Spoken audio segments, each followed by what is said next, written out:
Salut à tous! On se retrouve pour une nouvelle vidéo et il s'agit d'une vidéo spéciale PAL, les tomes 2. Donc en fait c'est parce que je me suis rendu compte qu'au niveau de mes sagas, il y a beaucoup de sagas que j'ai appréciées, que je n'ai pas encore continué et donc j'ai les tomes 2 dans ma PAL, donc je voulais vous les lister.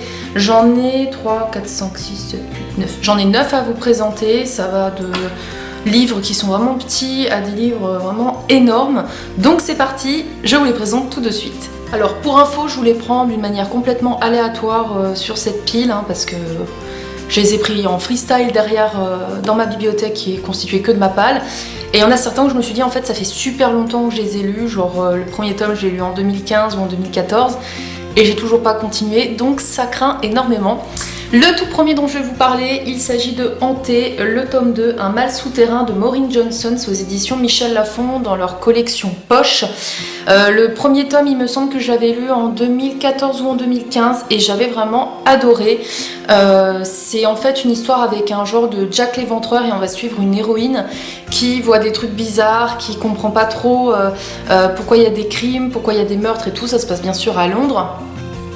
Mais on a un petit côté, alors ça fait un peu thriller, mais on a surtout un côté paranormal dans cette histoire-là, de mémoire, et c'est un peu imaginaire, et c'est assez quand même un petit peu flippant. Donc je vous le conseille pas si vous êtes trouillard ou trouillarde. Le seul bémol de cette saga, en fait, c'est peut-être ce qui m'a freiné à lire ce second tome, c'est que le troisième tome est sorti uniquement en grand format, et est même maintenant introuvable. Donc j'ai les boules, parce que vraiment c'est une saga que j'appréciais beaucoup, en tout cas le premier tome je l'avais adoré. Donc je pense que c'est peut-être ça qui me freine. Alors après je me dis rien à faire, je lirai ce second tome, le troisième tome j'achèterai en e-book. Et puis après je vendrai les deux tomes ensemble sur Vinted, enfin je m'en débarrasserai parce que ça sert à rien d'avoir une saga dans sa bibliothèque si on l'a pas en intégrale, c'est dommage. Surtout qu'en plus j'aime bien les formats poche chez Michel Lafon, je trouve ils sont hyper flexibles et tout, enfin j'aime vraiment bien ce format.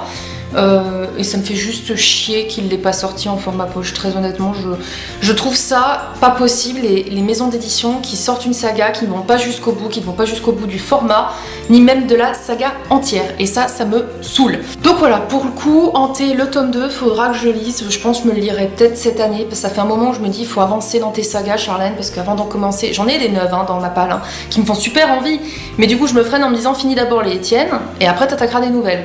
Deuxième livre, j'ai honte parce que le premier tome a été un coup de cœur, que j'ai aussi le tome 3 dans ma PAL et que le personnage masculin ça avait été un genre de crush un petit peu.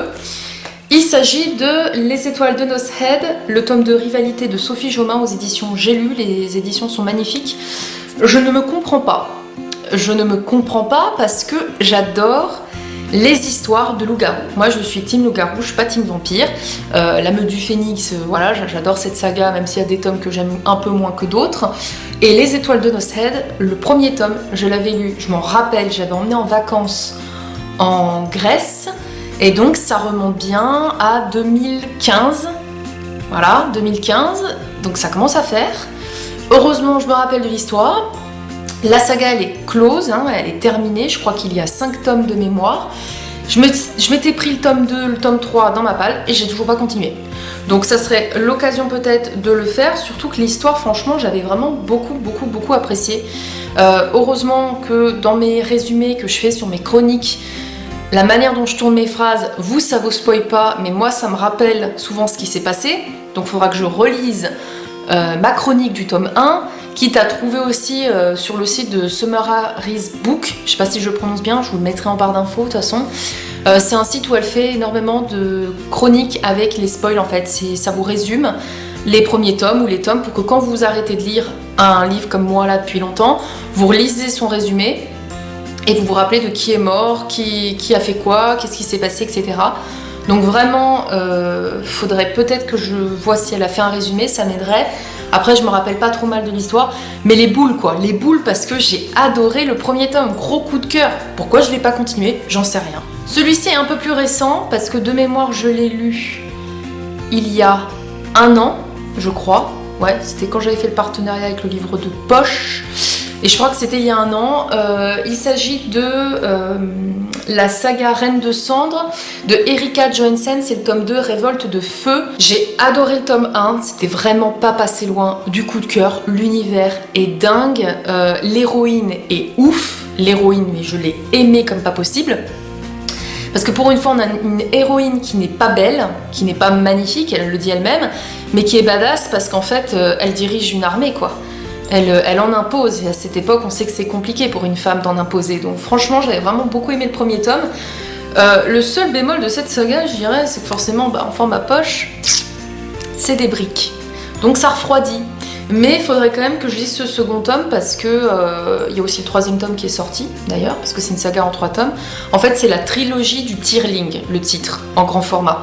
En petit format, du coup, bon là ils ont même pas remis le titre, mais en gros, premier tome c'est Reine de Sang, deuxième tome Révolte de Feu, le troisième tome je ne sais plus.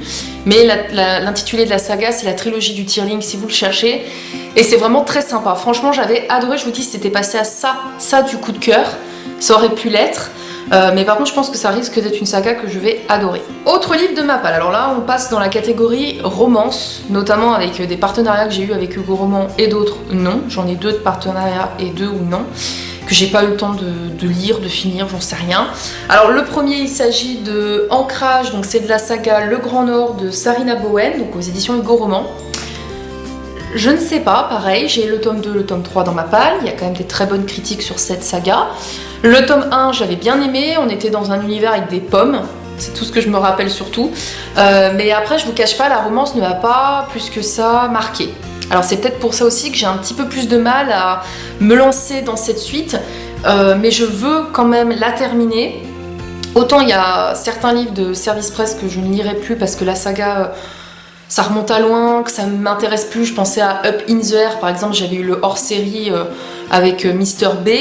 Ça, par exemple, je ne l'ai pas lu. J'ai plus envie de relire cette saga, en fait. Je l'ai lu il y a longtemps et j'ai eu le hors-série après et je ne l'ai pas lu, donc faute de lecture, je n'avais plus envie de le lire. Mais par contre, cette saga, si, parce que quand même, le premier tome, j'avais bien aimé.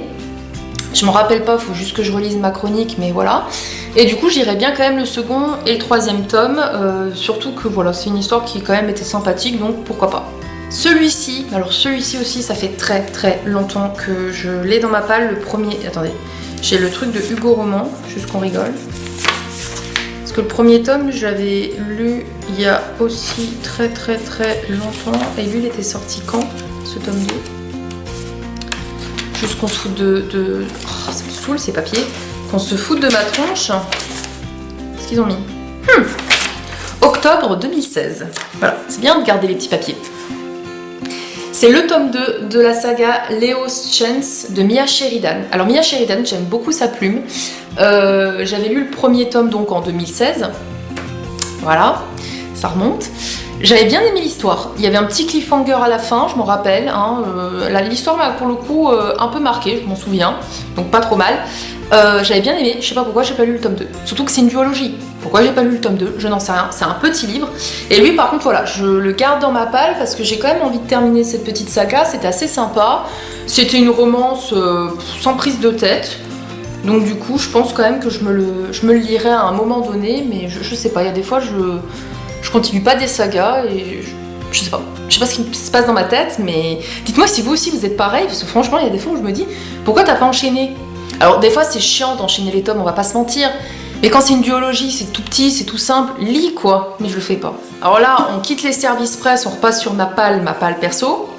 Le premier tome j'avais lu en version numérique, en e-book que j'avais acheté, et je me suis acheté du coup la saga en papier, parce que le premier tome a été un très très gros coup de cœur. Donc j'ai le tome 2 et le tome 3 dans ma palle. J'ai toujours pas continué cette saga, elle est sortie à Mathusalem.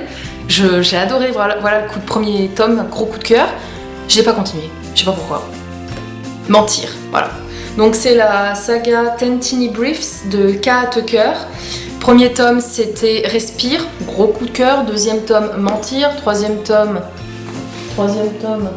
Saisir. J'ai pas continué. Pareil, je sais pas. Quand t'as un gros coup de cœur sur un premier tome, théoriquement, t'es censé te dire je vais me jeter sur la suite. Je l'ai pas fait. Bon, à ce moment-là, la suite, je l'avais pas encore acheté en e-book. Et je savais que je voulais l'acheter en papier vu que j'avais eu le premier tome, un gros coup de cœur, donc je pense que j'avais attendu de les trouver d'occasion pour me les prendre. Mais faudrait vraiment que je la continue cette saga parce que ça fait partie d'une de mes sagas de romance que j'ai vraiment beaucoup appréciée.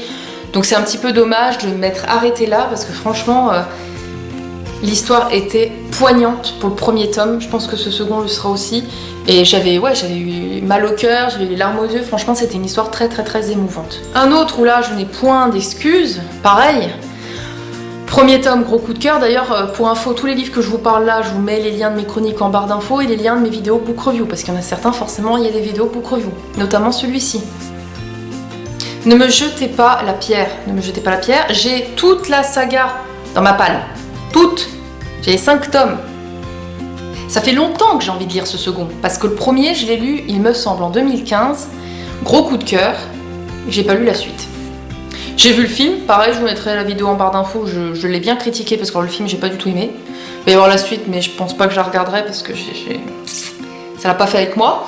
Mais je sais pas pourquoi je ne dis pas la suite, parce que le premier tome, gros coup de cœur, Anatode, même si ses livres, c'est des putains de briques, on va pas se mentir, j'adore sa plume. J'adore l'écriture, c'est fluide, ça se lit tout seul, c'est addictif. C'est pas de la poésie, mais c'est addictif quand même. Donc du coup, je me lirai bien le second tome. Alors peut-être que je me le lirai cet été. Honnêtement, j'avais assez en tête de... Ça fait un moment, je me dis, pose-toi-le pour cet été, comme ça tu bouffes, t'es tranquille, tu psychotes pas, parce que je me rappelle que le premier tome, je faisais de l'alternance à ce moment-là, je me rappelle encore, et avant d'aller travailler dans ma voiture, je lisais. Et j'avais qu'une hâte quand je quittais le travail, c'était de vite rentrer chez moi, me foutre en pige et lire la suite. Parce que cette histoire me prenait la tête. Mais vraiment, j'avais l'impression de vivre les émotions des personnages et j'avais vraiment adoré. Donc ce second tome, il n'y a pas d'excuse, il faut vraiment que je lise et que j'avance dans cette saga parce que c'est un coup de cœur, quoi. Alors là, celui-là, je n'ai pas compris non plus ce qui s'est passé. Le Pays des Contes, le tome 2, Le Retour de l'Enchanteresse de Chris Colfer aux éditions Michel Lafon. Premier tome, beaucoup apprécié. Second tome, je l'avais commencé, mais attendez parce que d'ailleurs je trouve même plus le mot de passe. Je ne trouve plus mon marque-page, je crois que j'avais viré parce que du coup je devais être au début. Alors celui-ci ça n'a pas été la bonne période. Je l'avais commencé en 2017 de mémoire. Et en fait j'ai eu le décès de mon grand-père à cette période-là, du coup autant vous dire que lire un truc avec des contes, même si j'adore ça, hein, j'adore cet univers-là, ça passait pas, j'avais pas envie de lire, donc j'ai laissé de côté. Mais il faudrait aussi que je lise la suite parce que j'ai le tome 3 aussi dans ma palle et que j'aime vraiment cet univers. Honnêtement, j'adore les contes. Et c'est du jeunesse. Bon, les couvertures sont toujours sublimes. Moi, je préfère les couvertures grand format que les petites. Hein. Les petits formats sont jolis, mais les grands formats, je trouve qu'il y a tellement de détails que voilà. Et en plus on avance, en plus les couvertures sont magnifiques. Mais bon, celle-ci en violet, couleur préférée, est juste sublime. Et en plus, à chaque fois, on a des cartes. On a les cartes des mondes, on a des petits dessins dedans avec les chapitres. Non, franchement, c'est une très bonne saga. Il faudrait juste que je la continue. Et pourquoi pas la continuer quand on arrive vers l'automne, l'hiver. C'est assez sympa de lire des contes à ce moment-là. Et on passe au dernier livre, le plus gros, que j'ai acheté récemment, donc j'ai envie de vous dire, c'est un peu logique que je ne l'ai pas tout de suite lu. Illuminae, le tome 2, donc le dossier Gemina, de Amy Kaufman et Jay Christophs aux éditions Casterman. Le premier tome, j'avais vraiment beaucoup adoré. Au départ, c'était pas parti du bon pied, on va être honnête, hein, parce que je trouvais que c'était hyper dur à lire, parce que vous savez, c'est un dossier, hein.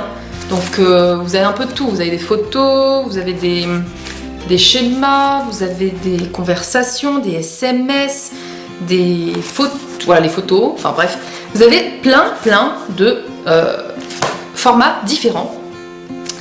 Et alors le gros point positif de cette saga, c'était que moi ce que je disais, c'était l'originalité de l'objet livre, quoi. C'est vraiment un dossier, le truc c'est un dossier. C'est juste qu'au début j'avais eu du mal du coup à m'adapter au niveau lecture. Ça c'est un livre vraiment, faut le lire chez soi, hein. Faut pas l'embarquer avec vous parce que c'est trop galère, il est lourd. Et il faut vraiment être posé pour lire cette saga, je trouve. Mais du coup, après, j'avais vraiment adoré. C'était pas passé loin pareil du coup de cœur. J'avais vraiment beaucoup apprécié l'univers. Et surtout, la fin était juste hallucinante et flippante même. Donc j'avais hâte de lire le tome 2. Et du coup, voilà, je l'ai acheté il y a pas longtemps parce que je voulais le trouver aussi en occasion. Il y a aussi le tome 3 qui est sorti. Donc il faudra pareil que je lise. Mais celui-là, c'est pareil. Je pense qu'il faut que je me le lise. Et si je me le lis, il faudrait le lire l'été, quand je suis en vacances en tout cas, pour être posé ou... ou un week-end, mais bon, un week-end c'est c'est quand même un peu hard, mais ouais, franchement une très bonne saga et je sais pas pourquoi, j'ai attendu avant de me procurer le tome 2. Cette vidéo est maintenant terminée, j'espère qu'elle vous aura plu. N'hésitez pas du coup à aller voir en commentaire les liens, les articles, les vidéos book review, les vidéos où je vous compare le livre et le film, enfin bref, tout ça en barre d'infos. N'hésitez pas aussi à me dire vous, quels sont vos tomes 2 en fait qui traînent dans votre palle, et si vous vous rappelez de l'année ça me ferait rire aussi, je me sentirais un petit peu moins seule. Parce que là, il n'y a pas d'excuse quoi. Comment vous voulez que j'avance dans ces sagas si je ne lis pas les tomes 2? Donc voilà. Je vous ferai pas de vidéo spéciale tome 3. Enfin, peut-être pas tout de suite pour le moment en tout cas. Parce que j'en ai pas en tant que ça où je me suis arrêtée au tome 3. C'est plutôt celle où justement j'essaie d'enchaîner. Mais alors celle-ci, ça fait quand même un petit moment, vous voyez, qu'elles sont en stand-by. Et que ça serait peut-être bien que je les avance. Donc dites-moi tout ça en commentaire. Et je vous dis à très vite pour de prochaines vidéos. Salut!